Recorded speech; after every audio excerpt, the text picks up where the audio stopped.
ওনার ব্যাপারে বলার, যখন আমি প্রথম ভাঙড় লোকসভা কেন্দ্র মানে যাদবপুর লোকসভা কেন্দ্র এবং ভাঙড় বিধানসভাতে লড়তে যাই, আমার মনে আছে অনেকে অনেক কথা বলেছিলেন যে 5,000 ভোট পাবে তো ভাঙড়ের সায়নী ঘোষ, যা অবস্থা। কিন্তু তারা জানতেন না যে সেখানে যিনি দায়িত্বপ্রাপ্ত ছিলেন তার নাম শওকত মোল্লা। তার কাছে 5,000 কোনো ফিগার না, সে 50,000-এর নিচে ভাবেন না এবং 5 লাখের ওপরে উনি যান সবসময়। কাজে আমি শওকতদার কাছে অত্যন্ত কৃতজ্ঞ যে ভাঙড়েও দারুণ খেলা দেখিয়েছিলেন এবং আমরা এই বিশ্বাস ওনার উপর রাখি, যেহেতু মমতা দি এবং অভিষেক দা দুজনেই সেই দায়ভার ওনার কাঁধে তুলে দিয়েছেন, ভাঙড়ের দায়িত্ব ওনার কাঁধে তুলে দিয়েছেন।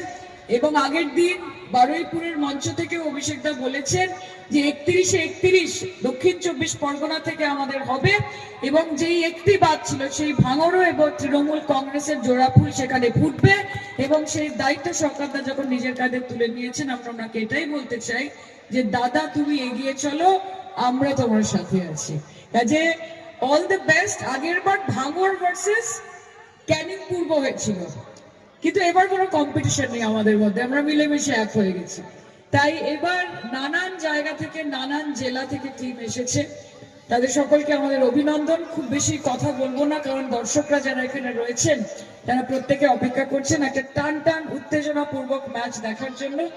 আরেকবার বলি যে আমরা সকলে হয়তো ছোট বড় প্লেয়ার রয়েছি, আমাদের যে দারুণ বড় প্লেয়ার তার নাম হচ্ছে অভিষেক ব্যানার্জি এবং আমাদের যিনি কোচ তার নাম হচ্ছে মমতা ব্যানার্জি। কাজে 2026 থেকে বাইরে থেকে যে প্লেয়াররা খেলতে আসবে, রিন্টু জানে তাদেরকে কিভাবে ঠেকাতে হয়, আমরা সকলে সেটা জানি। মমতা বন্দ্যোপাধ্যায় এবং অভিষেক বন্দ্যোপাধ্যায়ের নেতৃত্বে আমরা সকলে লড়বো এবং শুধু খেলার জন্য খেলবো না, জেতার জন্য খেলবো। জয় বাংলা, ভালো থাকবেন, থ্যাংক ইউ সো মাচ। আচ্ছা ধন্যবাদ। শাহিনীর জন্য একটা করতালি, সবাই মিলে একটা করতালি। ধন্যবাদ। আমরা ইতিমধ্যে লক্ষ্য করছি যে আমাদের আরো একটা টিম, আমাদের এসি জুয়েলার্স চেন্নাই